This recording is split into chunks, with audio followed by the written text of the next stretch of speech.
Fortunately for Iowa State is they've done a good enough job with the quarterback room in the Matt Campbell era where, you know, it stings a little bit to lose Jett because he's a great player. Um, but they've done a good job um, in development and recruiting to put in a position where not landing Jett isn't going to make or break you.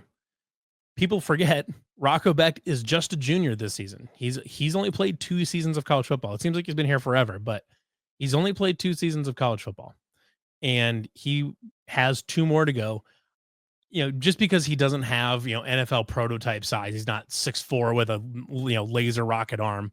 You know, I for that reason, I think he would have to have a pretty unbelievable season. Like I'm talking like straight up, he's in New York at the Heisman ceremony to be in a position to leave early and be a first round draft pick or something like that, or even a second round pick. Like I think he'd have to have a pretty remarkable season on the national stage, and I think obviously would have to be in a playoff. A whole lot of things have to go right for Iowa State and Rocco for that to be the case for him to not be back for his senior season. That's not even a knock on Rocco. It's just that, you know, he's not coming from a blue blood. He doesn't have prototype NFL size. And that's just what it is. NFL GMs like drafting 6'5" guys with laser rocket arms that are questionably accurate in the top 10. That's what that's the kind of guy they like to draft high in the first round and coming out of college without 4 years under their belt. It's just how the world is. You've got Rocco for this year and next year. Then the year after that, you'll still have Connor Mobley in town. He'll be a senior, or it might be a redshirt. He might be a redshirt junior. But Mobley will still be there for a year or two. Or they've done a great job where the guy behind Mobley, Alex Mansky, incoming freshman this year, class of 2025. He is a kind of a borderline. 247 has him as a 4-star. Their composite has him as a 4-star. They have him as a really high 3-star, just below 4-star. So he's a blue chip prospect, depending on what service you want to use and all that. I think he's a really talented guy. He's a kid that just wins football games. He's definitely a gamer. He's mobile. He's got a great arm. I think, a year, 2 years spent behind Rocco will do wonders for him in terms of his development and all that. Dukester's absolutely right here. Mansky has a ton of potential arm size, arm strength stuff that you can't teach. And that's, I couldn't agree more. As a physical prospect, Alex Mansky is up there. I hate to use this comparison because of just like everything that goes with it. But if you're looking just as at it from a physical tools standpoint, I look at a guy like Jacob Park that is at Iowa State. Now, Alex Mansky, the person, I believe is in a significantly better place as a human being than Jacob Park, the person, was. But Jacob Park, the football player, the quarterback, was an inarguably extremely talented passer. He had an amazing arm that he can make all the throws. He was mobile enough to be dangerous. Had Jacob Park had his personal life and his mental health and all that, in order, I think he's probably playing in the NFL right now. From a purely a physical tools standpoint, I think Alex Mansky resembles Jacob Park kind of a lot. And I really like the way he plays. He's a gamer. He just makes good football plays to win games. And Iowa State had great success with guys like that. When you look at Rocco Becht and Brock Purdy, both of those guys were gamers. When you needed plays to get made, they made them. And that's just the kind of guy you're looking for. And that's the way Brock Purdy is in the NFL too. And I think Brock Purdy's ascension in the NFL has been a big boon for small quarterbacks, for smaller quarterbacks, from smaller schools, from Iowa State specifically, saying like, hey, by the way, your quarterback doesn't need to be 6'4". He doesn't need to come from a blue blood. If the kid wins football games and he's a smart kid that wants to work and wants to learn, he can make it in the, and has at least like average physical tools. You can make it in the NFL, especially if you have a half competent offensive coordinator that can design a scheme around a guy.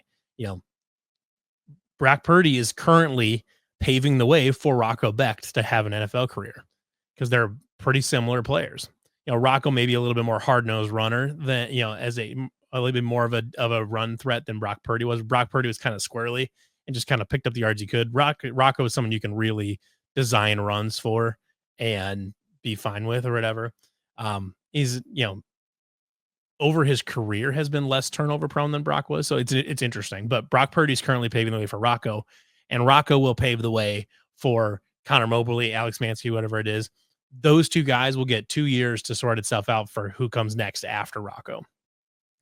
But the great part is that you have your next 4 years covered, no matter what. Your 4 years for this program are covered. And you feel pretty good about any of those three guys, whatever combination of those three guys over the next 4 years, you're confident that you feel pretty good about those guys taking snaps for your quarterback. So while it would have been nice to have a blue chip guy at quarterback out of this class, missing on him is not the end of the world. They can take a guy now, this class, that maybe he's a little bit more of a project, great physical tools, but needs to work on accuracy, work on his, processing reads, whatever that looks like. You can take a project quarterback in this class because you have time to develop them. Because you've got at minimum, you've got your next 3 years covered. You probably got 4, assuming, Mansky sticks around and is developing and all that good stuff. I would say you've got 4 years now. And you see, even the 2026 quarterback can sit back for probably 3 years and learn and whatever else. Now, will today's recruits want to sit for 3 years, sit behind a guy for 3 years and wait their turn? I don't know. A lot of guys don't want to do that anymore. But Matt Campbell's players have had a history of doing that, even in this time of NIL.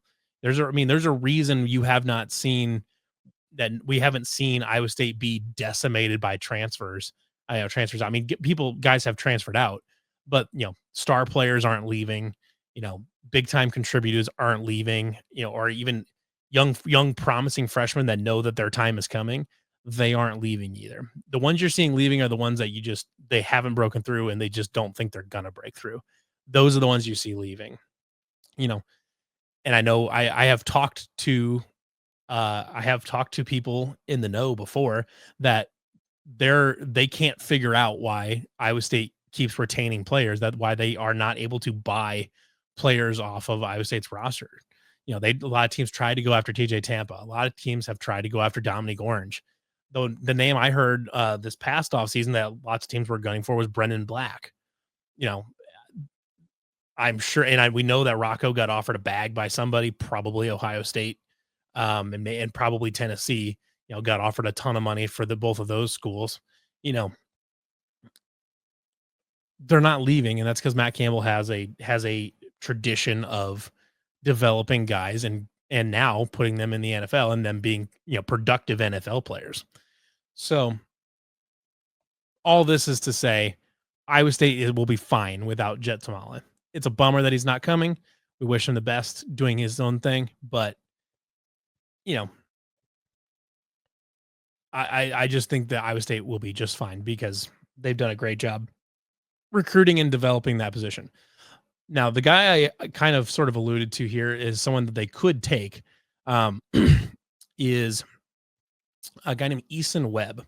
So Eason Webb was, they previously talked to him a little bit in the recruiting class, but then once they decided to focus on Jett Thomalla, that's who they went with.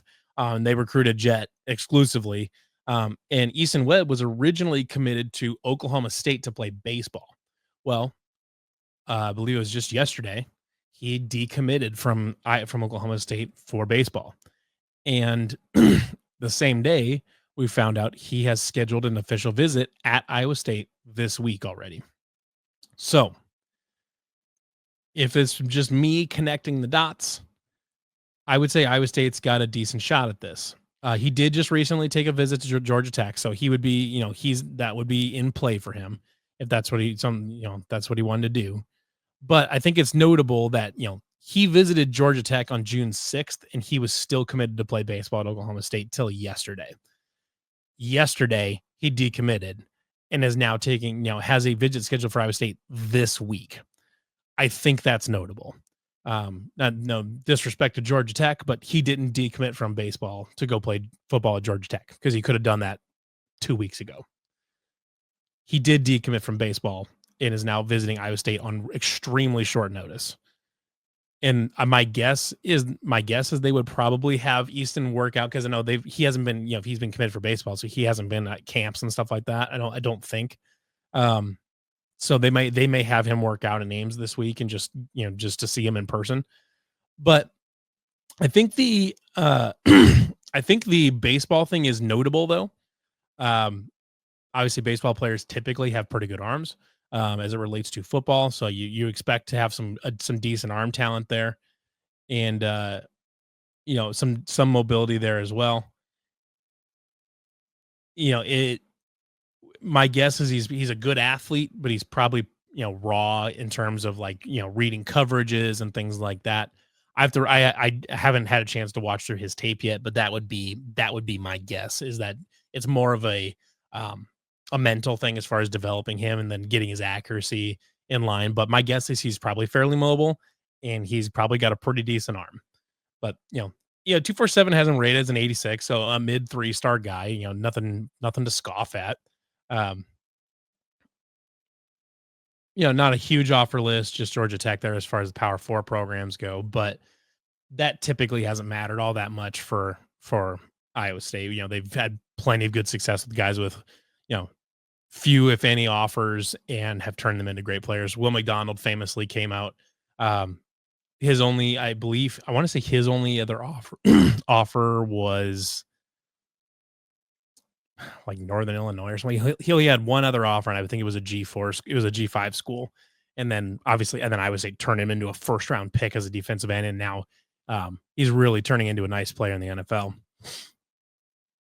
And so this being a name to watch.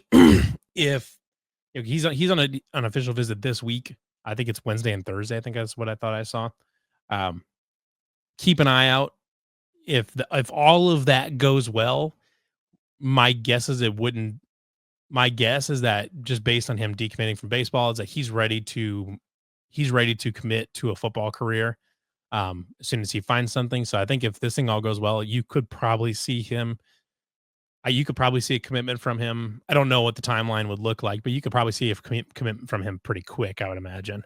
Um, Maybe this week, but probably like early next week. If everything goes well and he decides to come to Iowa State, my guess is you would probably see a commitment from him before the next show next week. So we're going to keep an eye on that. He's an interesting player. He got good size. Probably should have a pretty decent arm. Given that he's a baseball player, but probably more of a project, and that's okay. They've built that room to a spot where you can take on a project right now.